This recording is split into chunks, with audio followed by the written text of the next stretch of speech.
ভাই অনার এটা কি করলো? অনা নিয়ে আসলো আমাদের মাঝে অনার রোবট ফোন নামক নতুন একটি স্মার্টফোন। এন্ড স্মার্টফোনটা দেখতে কিন্তু অলমোস্ট রোবটের মতোই। ফোনটার ক্যামেরাতে ব্যবহার করা হয়েছে গিম্বেল সিস্টেম। তো ভিডিও করতে গেলে কিন্তু একদম স্মুথলি আপনি এই ফোনটি দিয়ে ভিডিও করতে পারবেন। আরো রয়েছে 6.8 ইঞ্চি সাইজের একটি ফুল এইচডি প্লাস রেজলিউশনের LTPO AMOLED panel, Qualcomm Snapdragon 8 Elite Gen 5 এর মতো মোস্ট পাওয়ারফুল গেমিং চিপসেট। সামনে পেছনে উভয় সাইডে ব্যবহার করা হয়েছে 4K রেজলিউশনের ক্যামেরার সুবিধা। ব্যাক সাইডে ইউজ করা হয়েছে 200 মেগাপিক্সেল ক্যামেরার সুবিধা। আরো থাকছে 200 megapixel periscope telephoto lens, 6000 mAh massive battery সেটআপের সঙ্গে থাকছে 120 ওয়াট চার্জিং সুবিধা। আরো থাকছে উল্লেখযোগ্য ফিচার। তো অনার রোবট ফোন স্মার্টফোন কিন্তু অলরাউন্ডার একটি স্মার্টফোন। ফোনটা আসলে আপনার জন্য কেমন হবে, ফোনটার প্রাইস কত, ফোনটার ক্যামেরা এবং গেমিং সম্পর্কে বিস্তারিত আলোচনা করবো আজকের এই ভিডিওতে। পাশাপাশি স্মার্টফোনকে আমরা আনবক্সিং করেও দেখবো যে অ্যাকচুয়ালি ফোনটার বক্স কন্টেন্টের মধ্যে কি কি রয়েছে। তার আগে যারা এখন পর্যন্ত আমাদের চ্যানেলটিকে সাবস্ক্রাইব করেননি অবশ্যই সাবস্ক্রাইব করে বেল আইকনটিকে অল সেট করবেন পরবর্তী প্রত্যেকটা ভিডিওর আপডেট সবার আগে পাওয়ার জন্য। চলুন তাহলে শুরু করি আজকের ভিডিও। ফার্স্ট অফ অল স্মার্টফোনকে আনবক্সিং করলে আমাদের চোখে পড়বে কাঙ্ক্ষিত স্মার্টফোনটা। এরপরে থাকছে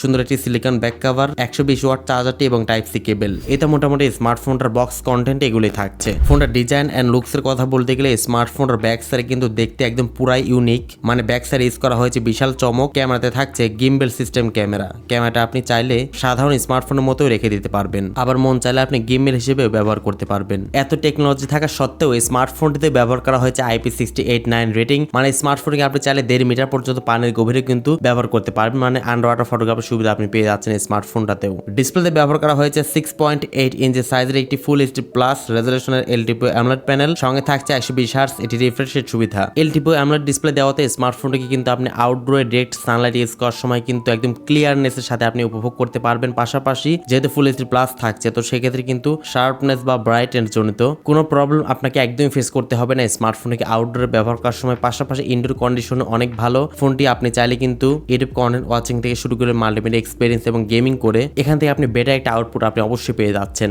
ডিসপ্লে কোয়ালিটি পার্সোনালি আমার কাছে অনেক ভালো লেগেছে। এন্ড মোবাইল ফোনটাতে পাওয়া যাচ্ছে লেটেস্ট অ্যান্ড্রয়েড ভার্সন অ্যান্ড্রয়েড 16 এর সুবিধা। ম্যাজিক ওএস 10 ইউজ করা হয়েছে এখানে। কোয়ালকম স্ন্যাপড্রাগন 8 এলিট জেন 5 এর মতো মোস্ট পাওয়ারফুল গেমিং চিপসেট এখানে ব্যবহার করা হয়েছে, যেটা 3nm ফেব্রিকেশন বিল্ড করা, এবং জিপিইউ হচ্ছে Adreno 840। Qualcomm Snapdragon 8 Elite Gen 5 এটা কিন্তু মোটামুটি পাওয়ারফুল এবং ক্যাপেবল একটা চিপসেট। এন্ড আপনি কিন্তু একদম অনায়াসে কিন্তু PUBG, free fire, esport line থেকে শুরু করে যে কোনো প্রকার ভারী ভারী কাজগুলো খুব স্মুথলি করতে পারবেন স্মার্টফোনটা দিয়ে, কোনো প্রকার হ্যাং ল্যাগ ছাড়াই। এন্ড স্মার্টফোনটা কিন্তু গেমিং সেন্ট্রিক স্মার্টফোন, পাশাপাশি ক্যামেরা সেন্ট্রিক স্মার্টফোন। তো আপনি যদি চান একটু ভালোভাবে গেমিং টেমিং করবেন, অনেক বেশি অ্যাপ্লিকেশন চালাবেন, ভারী ভারী কাজ করবেন, তারা কিন্তু স্মার্টফোনটা অনায়াসে দেখতে পারবেন। আপনার চাহিদাকে অবশ্যই ফোনটা কিন্তু খুব ভালো মতোই ফুলফিল করতে পারবে। স্মার্টফোনে ব্যবহার করা হয়েছে ক্যামেরাতে বিশাল চমক। ব্যাক সাইডে মেইন ক্যামেরা হচ্ছে 200 মেগাপিক্সেল মেইন ক্যামেরা। সেকেন্ড ক্যামেরাটি হচ্ছে 200 megapixel periscope telephoto lens use করা হয়েছে। থার্ড ক্যামেরাটি হচ্ছে 50 মেগাপিক্সেল আল্ট্রাওয়াইড শুটার। ফ্রন্টে ব্যবহার করা হয়েছে 50 মেগাপিক্সেল একটি ক্যামেরা। ফোনটার সামনে পেছনে উভয় সাইডে আপনি সর্বোচ্চ 4K তে 60 fps এ